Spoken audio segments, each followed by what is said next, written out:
नमस्कार, आप देख रहे हैं इंडियन न्यूज सर्विस, सबसे तेज समाचार एजेंसी, और मैं हूं पुखराज सिंह। खबर है मणिपुर का, जहां पर मणिपुर सीएम यानी बीरेन सिंह के इस्तीफे की अटकलें निकलकर सामने आ रही है। जी हां, आपको बताएं कि 16 घंटे में दूसरी बार राज्यपाल से मिलने पहुंचे 7 दिनों में हिंसक घटनाएं बढ़ी। अब तक 8 की मौतों की खबर निकलकर सामने आ रही है। इस दौरान आपको बताएं कि मणिपुर में हलचलें तेज हो चली है। जी हां, वहां के सीएम ने कहा है कि मैं इस्तीफा क्यों दूं, घोटाला नहीं किया। मोदी पर कहा उनका आना जरूरी नहीं था।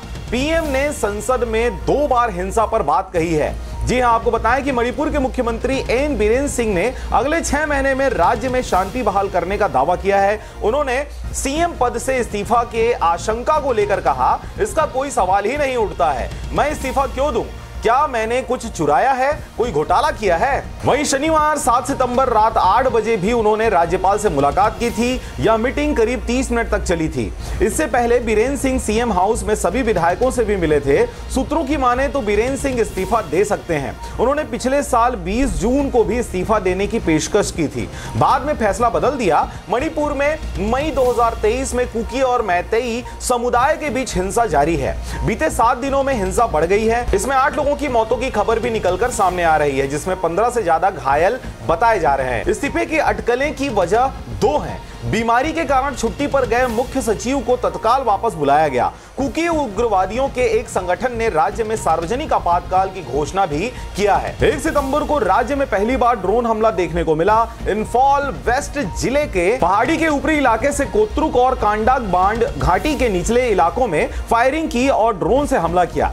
इसमें 2 लोगों की मौत हुई और 9 से ज्यादा लोग घायल हुए। दूसरी घटना में कुकी और मैतेई लोगों के बीच गोलीबारी हुई। इसमें 4 लोगों की मौत हुई। मणिपुर में जारी हिंसा के बीच राज्य सरकार ने बड़ा कदम उठाया। मणिपुर के आईजी के कबीर ने शनिवार 7 सितंबर को बताया कि एक मजबूत एंट्री ड्रोन सिस्टम तैयार किया गया है। उन्होंने कहा कि पुलिसकर्मियों के नए हथियार खरीद कर दिए जा रहे हैं। सीनियर पुलिस ऑफिसर ग्राउंड पर उतर गए हैं। आर्मी के हेडक्वार्टर के जरिए हवाई पेट्रोलिंग जारी है। संवेदनशील इलाकों में सुरक्षा कर्मी तैनात हैं। मणिपुर हिंसा में अब तक 226 लोगों की मौत हो गई है। आपको बताएं कि 3 मई 2023 से कुकी और मैतेई समुदाय के बीच आरक्षण को लेकर हिंसा चल रही है। सरकारी आंकड़ों के अनुसार हिंसा में अब तक 226 लोगों की मौत हो चुकी है।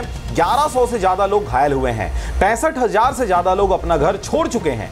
4 पॉइंट्स में जानते हैं कि मणिपुर हिंसा की वजह आखिर क्या है। मणिपुर की आबादी करीब 38 लाख है। यहाँ 3 प्रमुख समुदाय हैं, मैतेई, नागा और कुकी। मैतेई ज्यादातर हिंदू हैं। नागा कुकी ईसाई धर्म को मानते हैं, एसटी वर्ग में आते हैं। इनकी आबादी करीब 50% है। राज्य में करीब 10% इलाके में फैली इंफाल घाटी मैतेई समुदाय बहुल्य है। नागा कुकी की आबादी करीब 34% है। ये लोग राज्य के करीब 90% इलाके में रहते हैं।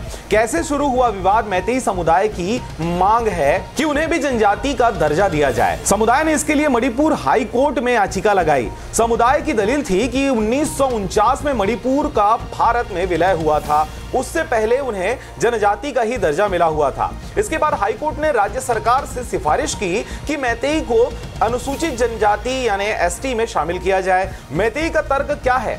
मैतेई जनजाति वाले मानते हैं कि सालों पहले उनके राजाओं ने म्यांमार में कुकी का युद्ध लड़ने के लिए बुलाया था। उनके बाद ये स्थायी निवासी हो गए। इन लोगों ने रोजगार के लिए जंगल काटे और अफीम की खेती करने लगे। इससे मणिपुर ड्रग तस्करी का ट्रायंगल बन गया है।